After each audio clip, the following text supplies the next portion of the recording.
Hi everyone, this is Kelly Tracht coming to you with a demo of a realistic eye, and I'm using my Caran Gouache Studio Pan Set.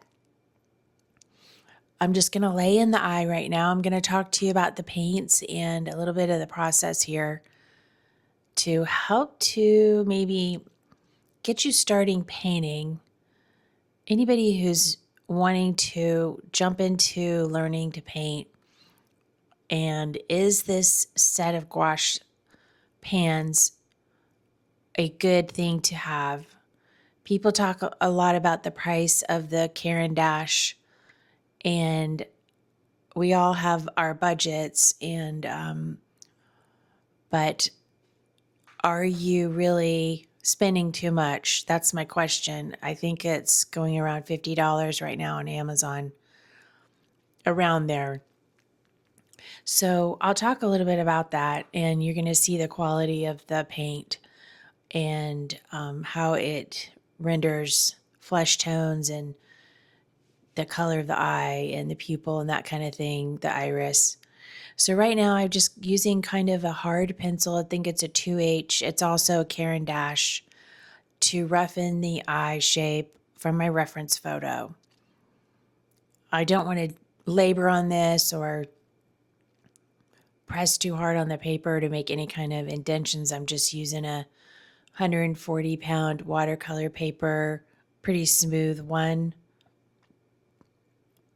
I'll always like to start with the darker values first. So I start roughing in some dark flesh tones that are pretty close to a brown, dark brown or a burnt umber. And I always tend to mix in some red, yellow, and orange with it just to liven it up a little bit. So right now I'm just laying down some rough darks in just some spots. I like to paint in a spot color type of way. I usually don't use large washes, which you certainly could do because especially with gouache, it's opaque and you can come back over your previous washes. They'll cover it. Your new paint that you lay down will cover the previous washes. But I like to paint this way because I like to use a lot of color in all of my work, and this allows me to do that. So right now I'm just mixing up some orange, some reds, and like I said, some brown, trying to familiarize myself with the reference photo. I did not do a practice version of this first. I just jumped into it as a study. I wanted to test out these paints with something like this to see if I could get a realistic rendition of a human eye with something this basic, so to speak, of a art supplies.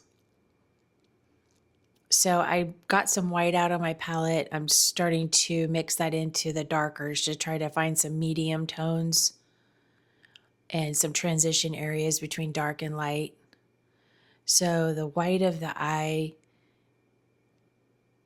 goes from warm yellowy, warm peachy to cool gray and violet to brown. It has almost all the colors in the white of the eye, and it's really not white.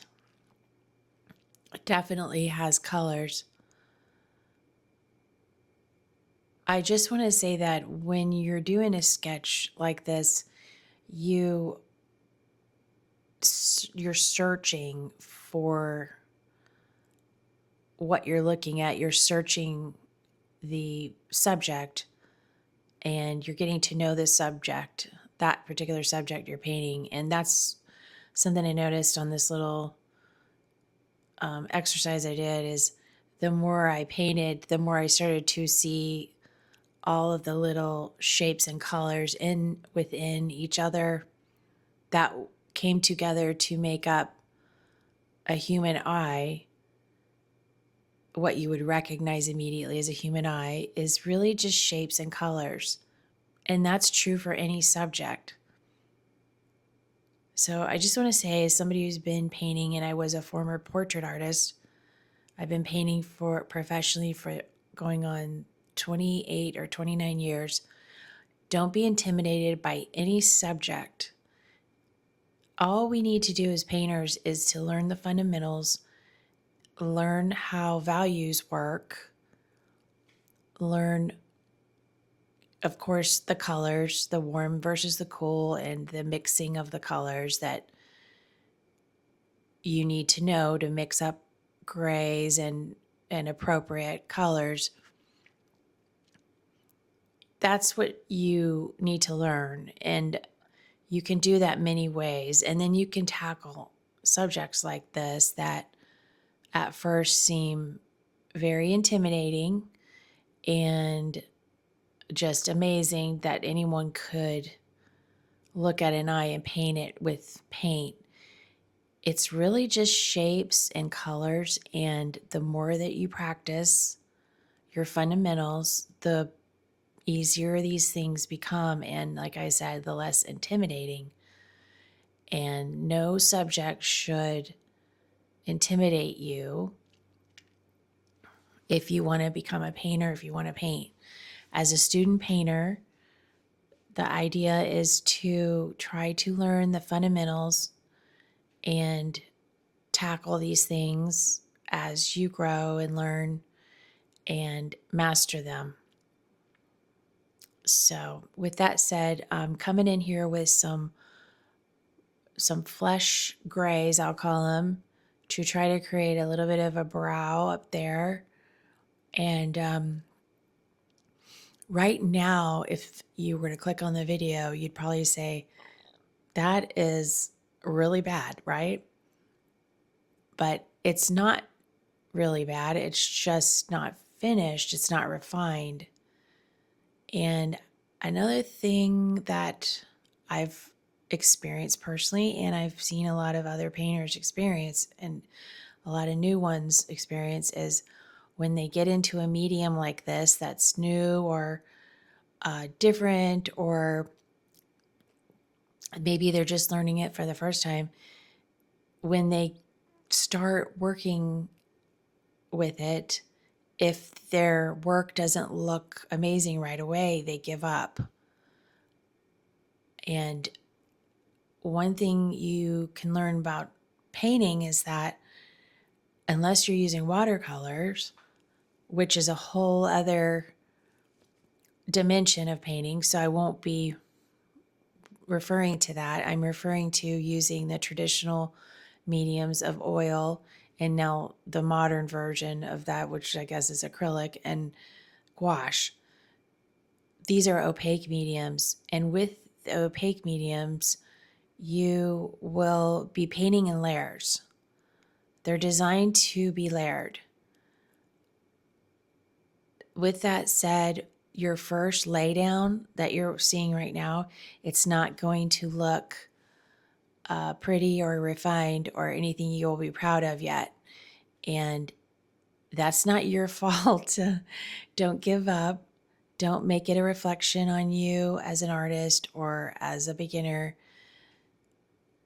I think the big issue is that people get discouraged and they quit before they've given the painting time to develop.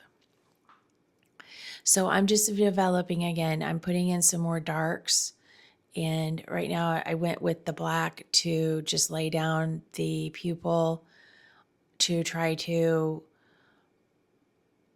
create, the feeling that this is a human eye at this stage. And with this set, I will say the one thing I will talk about the paint, the blues aren't very dark. They're beautiful, but they sometimes need black added to them to really create a dark charcoal or black value, whereas that's not true in artist quality gouache or acrylic. So you will find yourself adding black, which you typically won't need to do with artist quality paints. So I'm going to just tell you my opinion just flat out on this set of paints. I absolutely love this set of paints.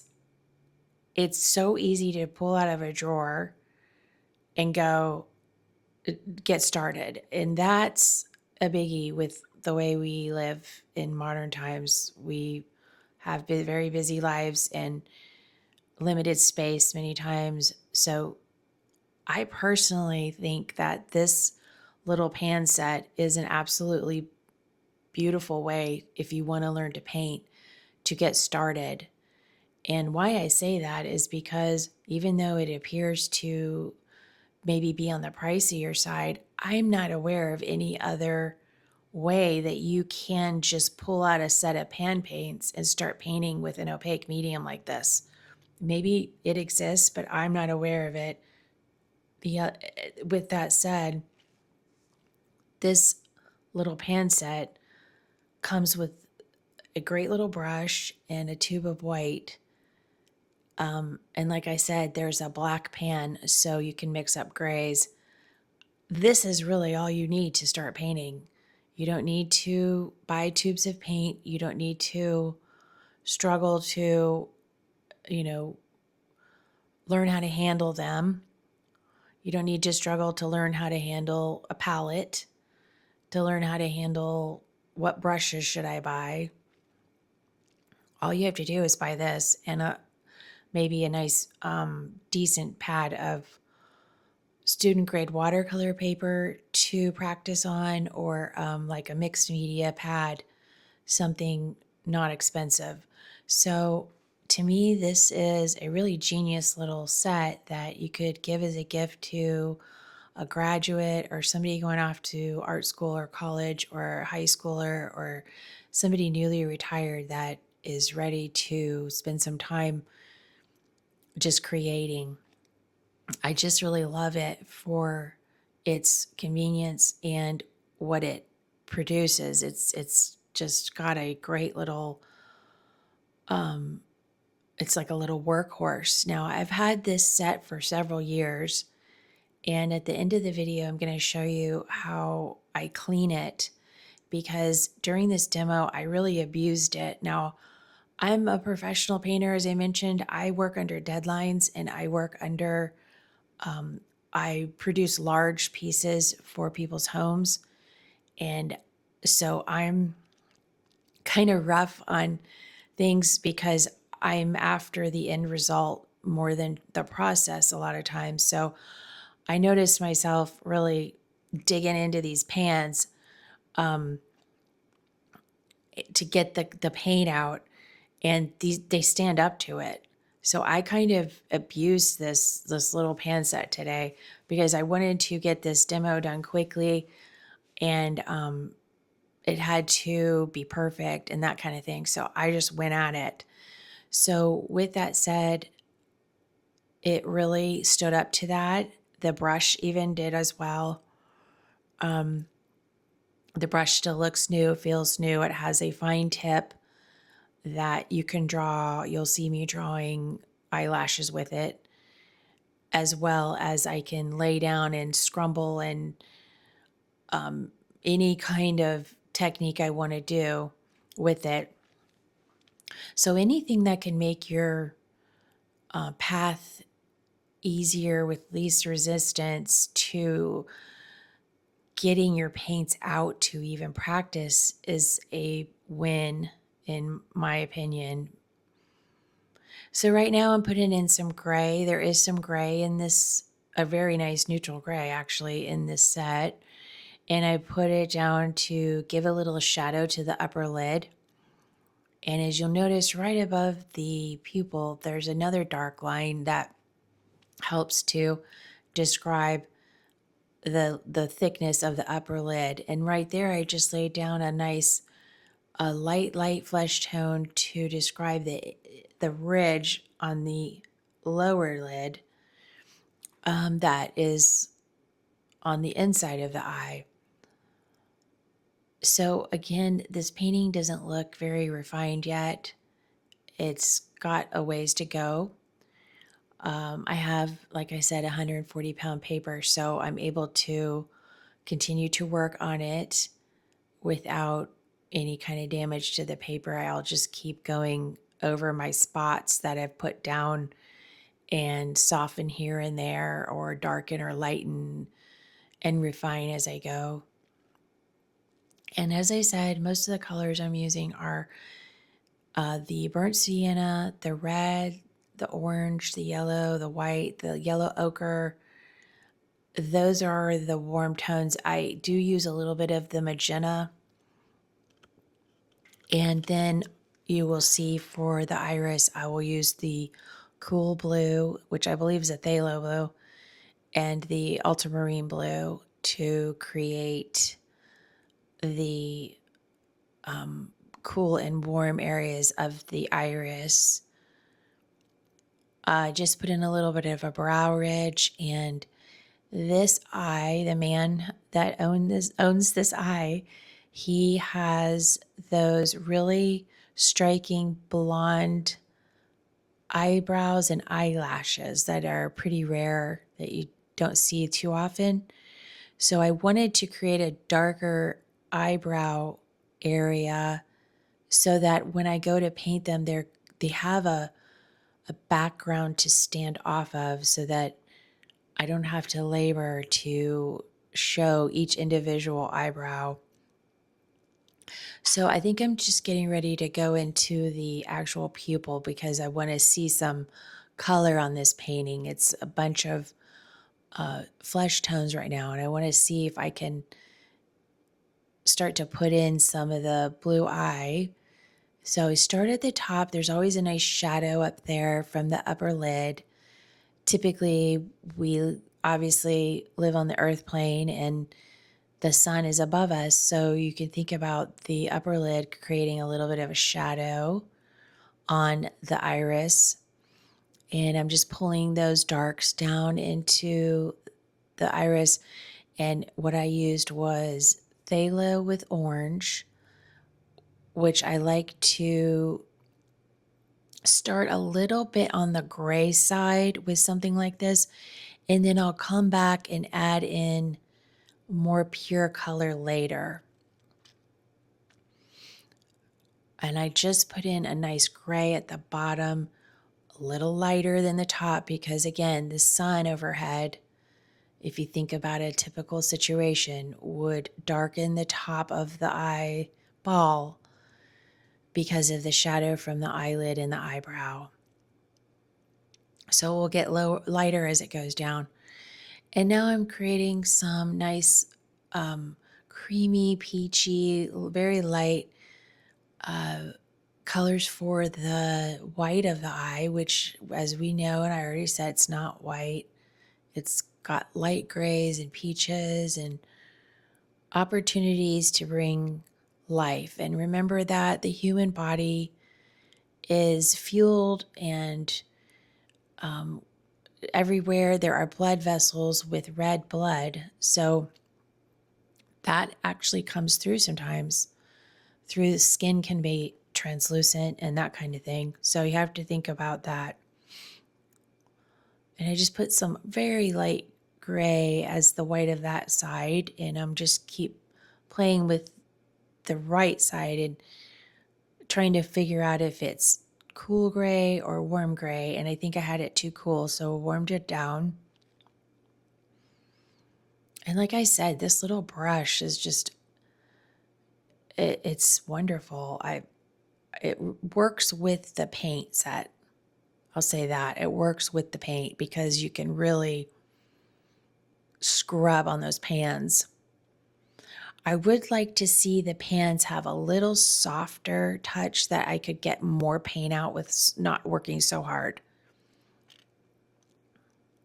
So now I'm working on the ring around the eye and trying to find the right values to come and meet the bottom lid to where I could get the eye to look like it's setting perfectly within the lids.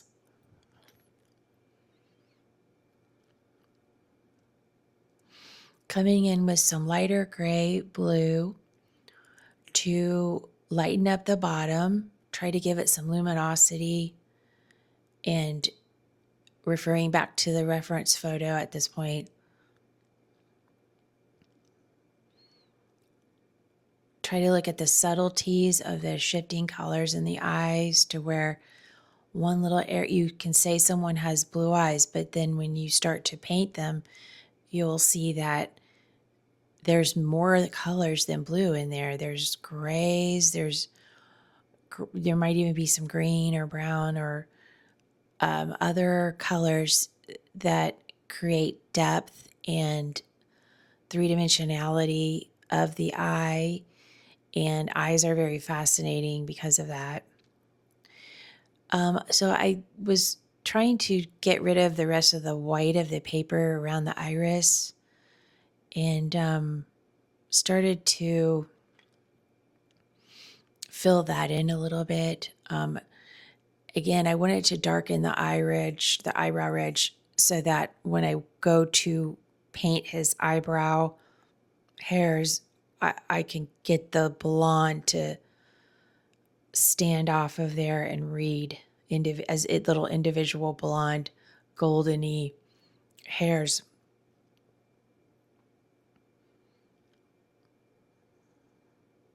So I'm starting to see the likeness of the eye, and it's starting to read, and it's starting to, all the shapes and colors are starting to come together, something recognizable. And now it'll be just refining. And here's the highlight, and I didn't put white. I made it a very light gray, but it'll probably be the lightest value of the whole painting. And there were some other colors right around it that were highlighting there.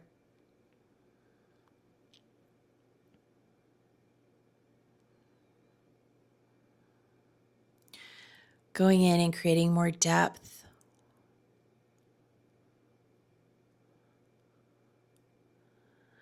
Thinking of the concave shape of the eye. And then just correcting some values there and softening.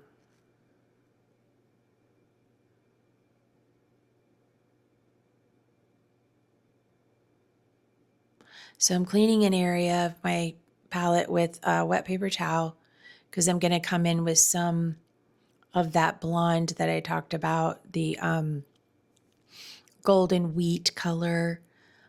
So I didn't want to mix any other grays. I want it to be a clean color. So I have some yellow ochre there on my brush, and then pick up a little white and make a little opaque mixture of a sunny wheat color to go and describe the eyebrows and eyelashes.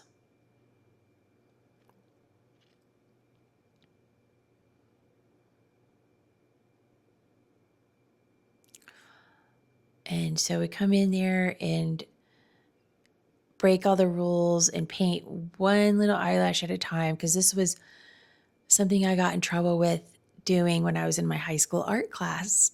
My teacher didn't want us painting individual eyelashes, but now I'm doing it.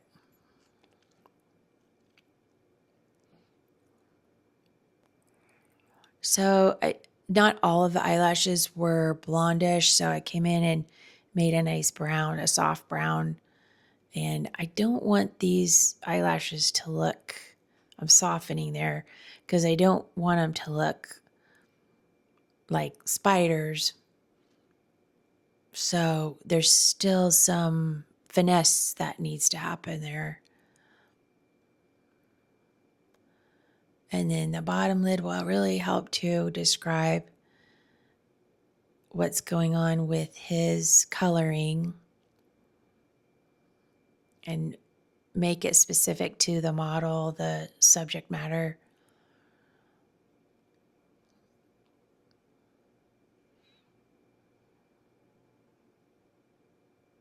So I'm going into the pupil again because if you look at pupils, sometimes they have these things, and I'm not sure if they're called lacunas or what, but they're like little almost spike shapes that go off into the iris. So I started to put those in, again, just to give it a more lifelike appearance. I didn't want to paint any kind of hard geometrical shape because that's not something you're going to find really on the human body.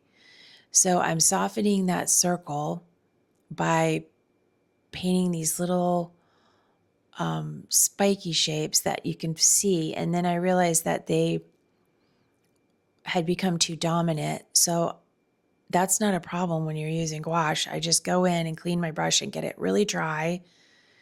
And I have a rag off to the side of my palette that I can dry my brush off. And then I just come in and swipe them, and then that creates the effect I'm after. It gives it a little bit of a softer edge, not a hard circle,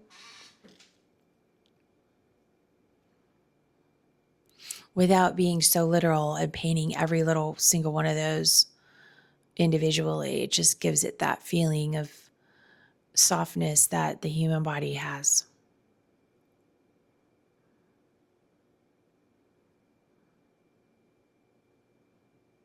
Painting with this kind of medium is so gratifying. I absolutely love it.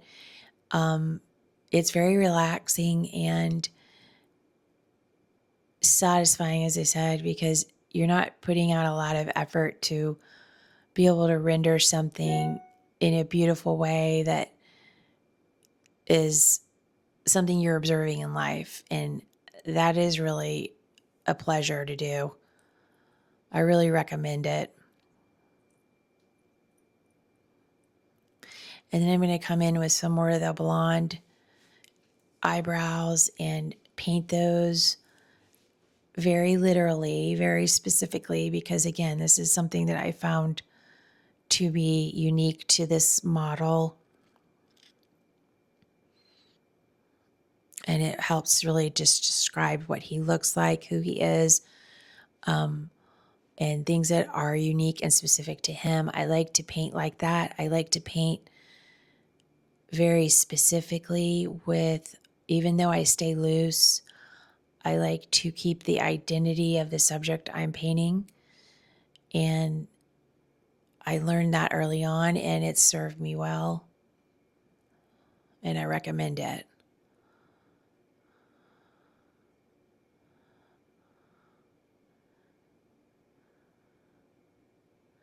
So I just put some more lashes on the bottom lid and really pick up just a couple little light highlights of his lashes that are so charming. The light color against the gray background of the flesh tones. And you can see I'm not refining this to the level of photorealism, but it is very realistic, I would say, while maintaining a loose, expressive style.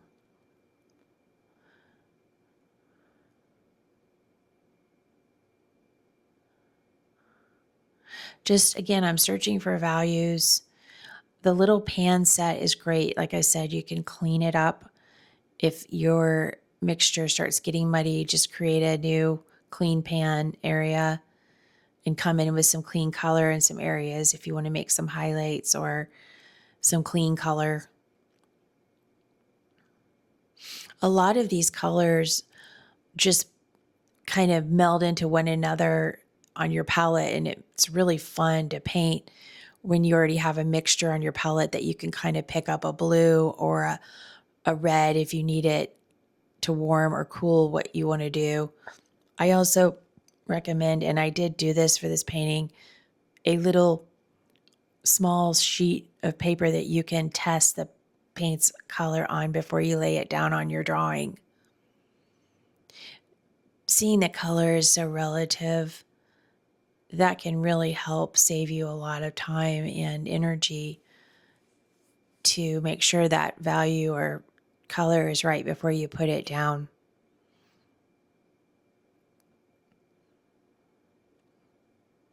Just trying to soften the eye a little bit and create another edge there that is a transitionary looking edge. I realized that this painting was getting kind of long, so I was trying to wrap it up at this point.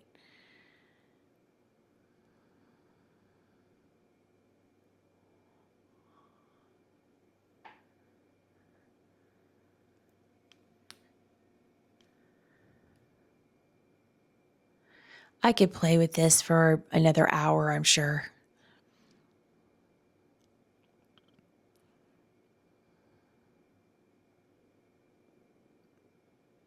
But I was getting kind of happy with it at this point. I thought I had achieved what I set out to do. I haven't practiced like this in ages, and I haven't drawn a face to this level in a long time because that's not my focus in recent years with my paintings.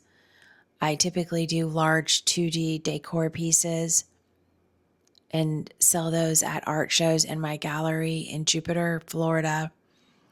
And it's a whole nother animal than what I'm doing here for this video to demo this for you.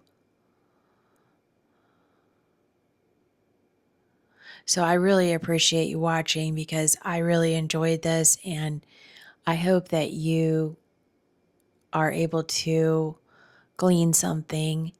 And I'm not done. I'm going to show you the final painting and finish up here in another minute or two, and then talk about the paints to see if they appeal to you.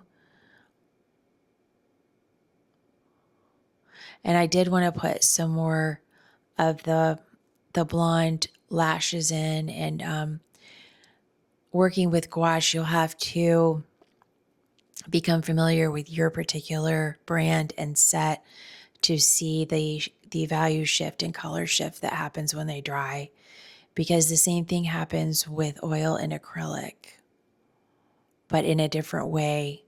So whatever you're familiar with, it may not be the same as some new paints that you buy. And if you did like the video, please like and subscribe. I would love to have you to follow along and to leave me a comment. Let me know if you've used gouache, what is your favorite medium, or if you're brand new and you're not sure what to start with, feel free to ask me any questions.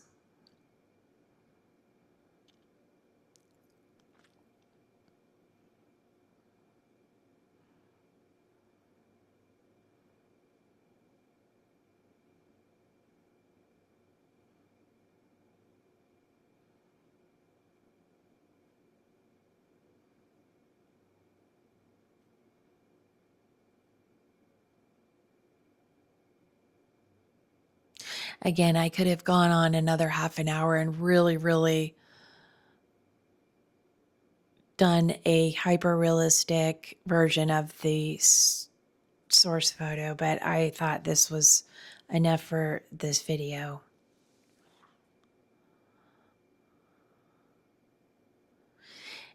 And there I'm just trying to find if there's anywhere I need to liven up the sketch, darken any darks or lighten any lights.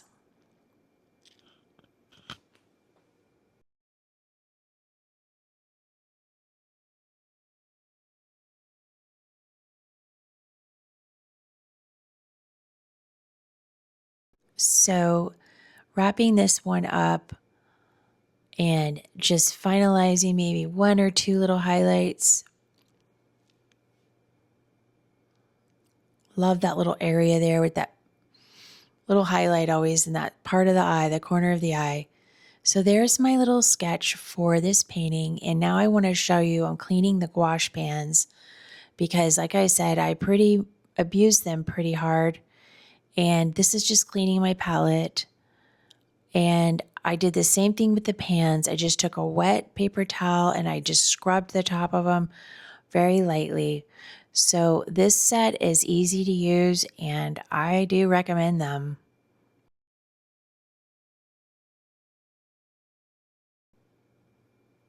Join me for another video where I'm going to do some more demos and share more of my art.